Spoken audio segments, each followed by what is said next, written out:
I was a kid, maybe 12 or 13, bowling was one of the few things my friends and I could afford to do on the weekends.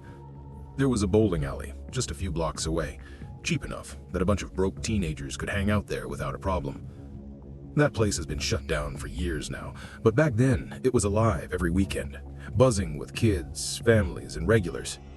I used to go there with my friends Jacob, Josh, and Mikey, and we almost always went at night, around 8 or so.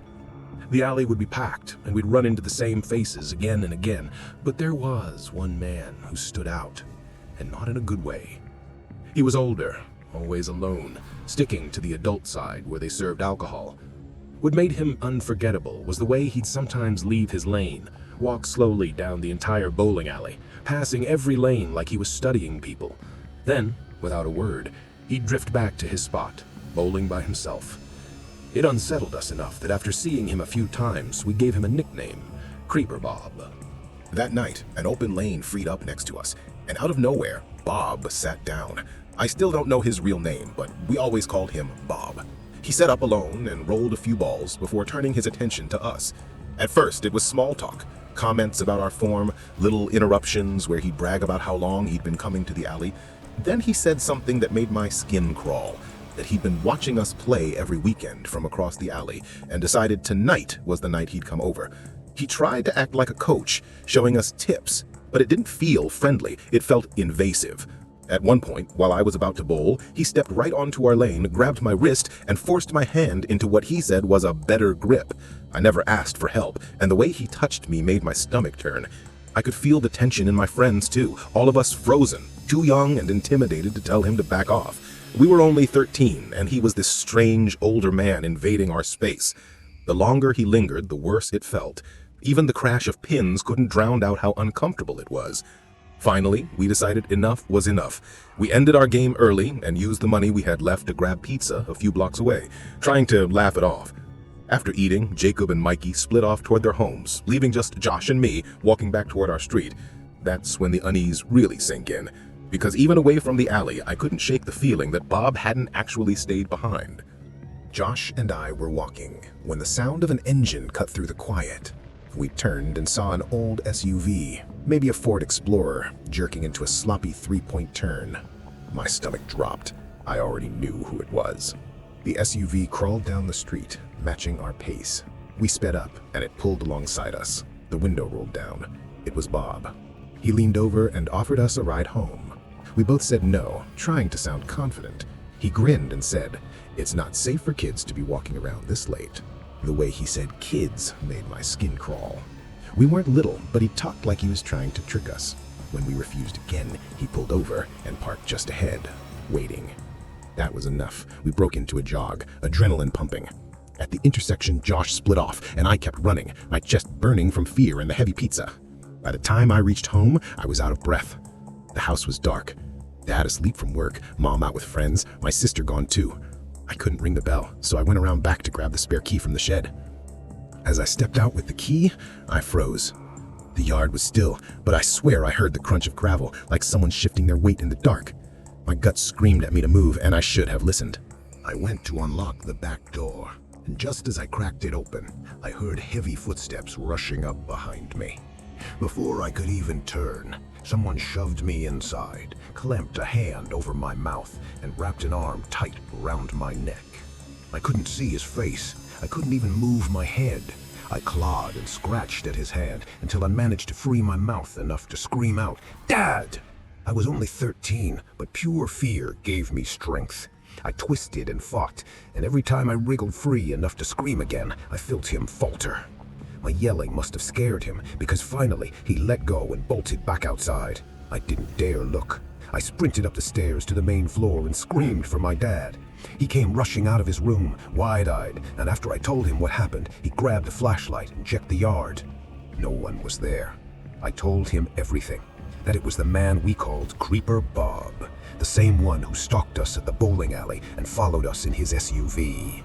My dad filed a police report and pushed to get the surveillance footage from the bowling alley, but they refused to hand it over. After my mom found out, she banned me from ever going back there. And honestly, I didn't need convincing. I still think about that night, and the part that haunts me is this. I can't say with absolute certainty that the man who grabbed me was Creeper Bob, but really, what are the chances it wasn't him? That thought alone is enough to make my skin crawl even years later.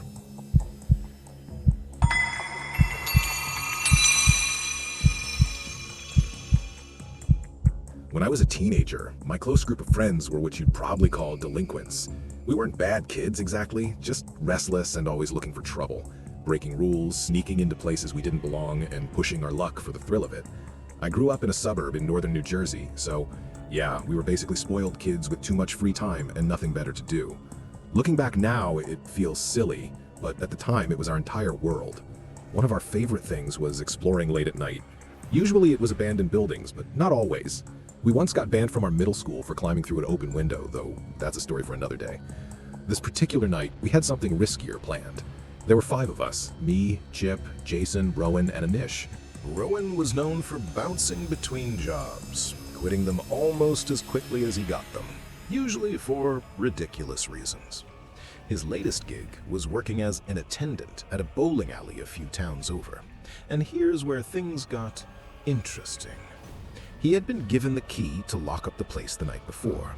Anish, the smooth talker of the group, convinced Rowan to let us inside at 3 a.m. to explore the alley after hours. And when I say Anish could talk anyone into anything, I mean it. He could probably talk someone into giving him a kidney. I haven't heard from him in years, and honestly, I wouldn't be surprised if he ended up in jail. Anyway, we'd all been drinking that night, except for Jason, who never let anyone else drive his dad's BMW. So after a good buzz and a lot of bad ideas, the 5 of us piled into the car and headed straight for the bowling alley. Back then, I was the heavy drinker of the group.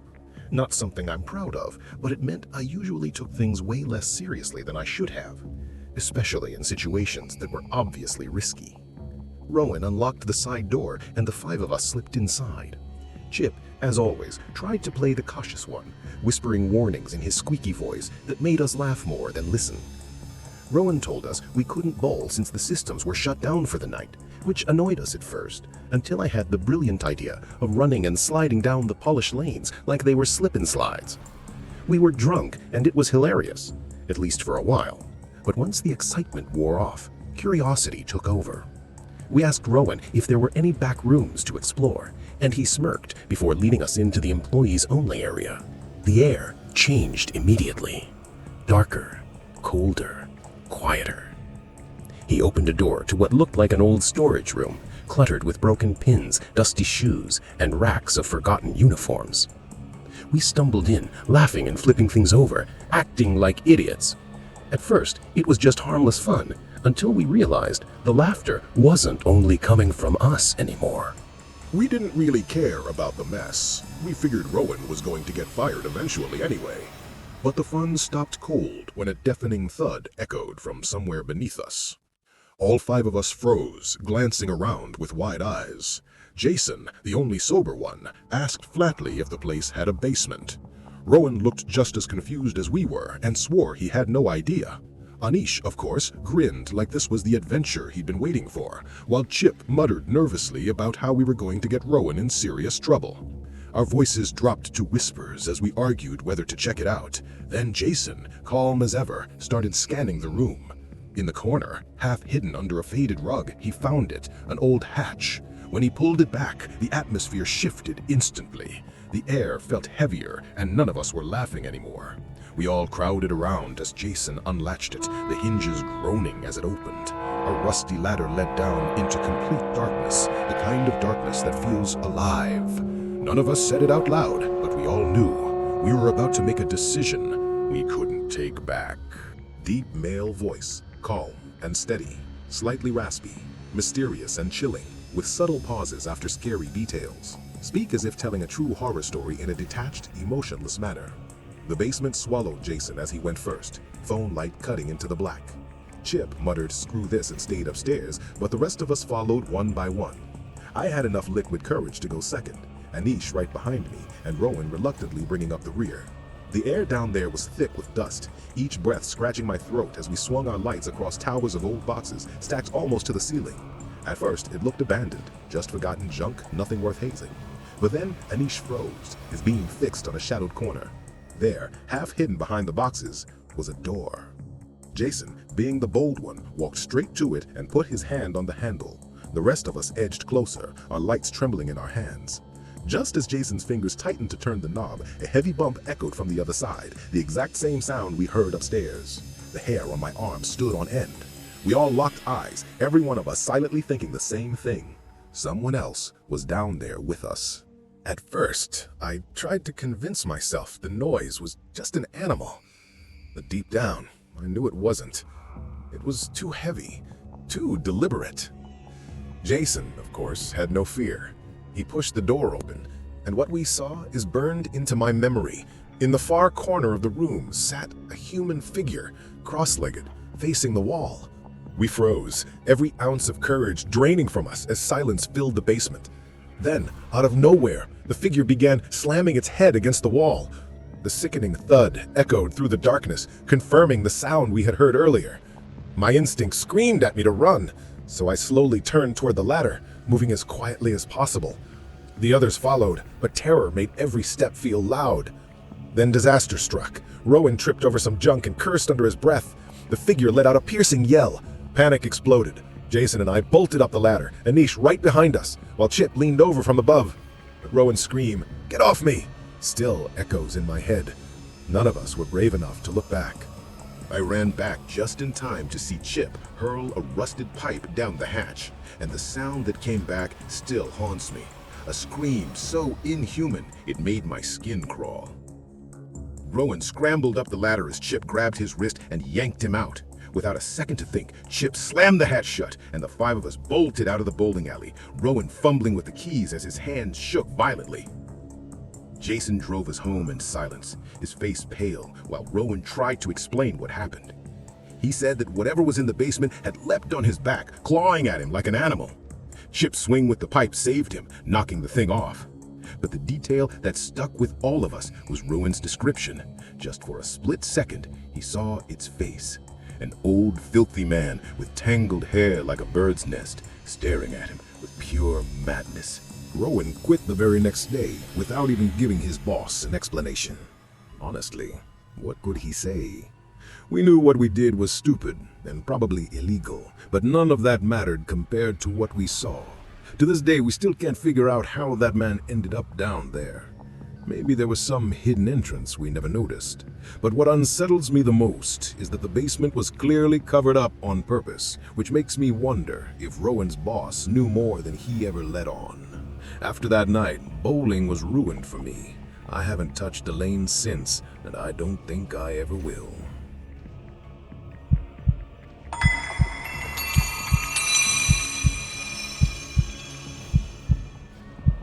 One night, my girlfriend Rebecca and I thought it'd be fun to go bowling.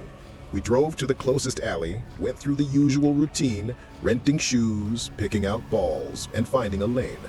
Neither of us was any good. It had been years since we'd bowled, and Rebecca kept rolling gutter balls. I wasn't doing much better, but at least I could laugh about it. She, on the other hand, was starting to lose her patience. Things got worse when her ex-boyfriend walked in with a group of his friends and took a lane just a few spots down from us. The second she saw him, Rebecca froze and whispered to me that we needed to leave right away. She wouldn't even look in his direction, so we packed up early. She went straight to the car while I returned the shoes. I swear he spotted me at the counter, but I avoided eye contact and didn't mention it to her. When we got home, we decided to salvage the night with wee bowling and a bottle of wine. It felt lighter, easier, and honestly way more fun than the alley. We laughed, played for about half an hour, music going in the background, sipping wine, until the current song cut out and something else began to play, something we hadn't put on. When the game ended, the sound hit us, something heavy dropping upstairs. Rebecca and I froze, staring at each other, silently confirming we both heard it. I killed the music, and the silence that followed felt worse. Heart pounding, I crept upstairs, flipping on lights and checking every room, even under the beds. Nothing. No sign of anything out of place, but the unease wouldn't leave. It didn't make sense. Something that loud had to leave a trace, yet there was nothing on the floor. Trying to shake it off, we went back to our little wine-fueled wee bowling night, laughing nervously, pretending everything was fine. About 30 minutes later, we carried the party upstairs and crashed in bed. Rebecca, already tipsy, passed out quick, leaving me awake. And that's when the real nightmare began. Because sometime deep in the night, I woke to something that wasn't just a sound, it felt like someone else was in the room with us. I know exactly what woke me this time. A loud, heavy thud, the same sound as before. But here's the terrifying part. Now we were upstairs, and the sound was still coming from above us. The only thing above was the attic. My chest tightened as I stared at that little square door in the hallway ceiling, the one with the pull-down string and old metal ladder. Every few seconds, I swore I heard faint creaking, like weight shifting across the wooden beams. I didn't want to wake Rebecca, but I couldn't ignore it either. People say raccoons or stray cats sometimes sneak into attics, so I grabbed a broom from the closet just to feel a little less helpless. My hands trembled as I pulled down the string, the ladder unfolding with an echo that seemed too loud in the silence of the night. I climbed slowly, my heart thudding in rhythm with each step, until my head poked into the darkness above. That's when I heard it clearly, the steady, unnatural creaking of our old rocking chair. I lifted my phone, the beam of light cutting through the shadows, and froze. Because there, sitting in the rocking chair, was not an animal, it was a person, rocking back and forth, watching. I almost slipped off the ladder when I saw him. Every instinct screamed at me to run, to hide with Rebecca, to do anything but confront this figure. But instead, I forced out the words, "Who are you?" The rocking stopped. Slowly, the man turned, and the sound he made didn't even seem human. It was this guttural, gargling growl that sent chills through my spine. Then he stood up, and I panicked. I scrambled down the ladder, shoved the attic door closed, and pressed my weight against it with all my strength. My voice cracked as I screamed for Rebecca to call the cops, and I didn't let up until I heard her frantic voice shout back that she was dialing. Above me, the man's boots slammed into the attic door, each kick rattling my arms until I thought they'd give out. Finally, the pounding stopped, replaced by deranged, high-pitched laughter in words I couldn't understand. It sounded Russian, guttural and cold. Minutes felt like hours before flashing lights painted the windows. Rebecca let the officers in, and I stayed frozen on the couch until I saw them drag him down in handcuffs. His clothes were filthy, his face twisted, and the way his eyes locked on me as they walked him out said it all. He wasn't just unstable, he was dangerous. His stare was full of hatred, madness, and something else I still can't explain. Like he was confused about where he even was. His lip curled in this strange way, almost like he was drunk. But the truth is, I'll never know what was going through his mind. We didn't press civil charges, but I'm sure the cops charged him with something criminal, unless they decided he was completely insane. What makes it worse is knowing how he probably got in. It was summer, and we always kept the windows open. The police think he slipped through one of the back windows and made himself comfortable in the attic like it was his own place. Why our house? I'll never know. Maybe we were just the unlucky ones he stumbled across that night. But the thought that he could have been sitting up there for hours, listening to us, waiting, that's the part that still keeps me awake some nights.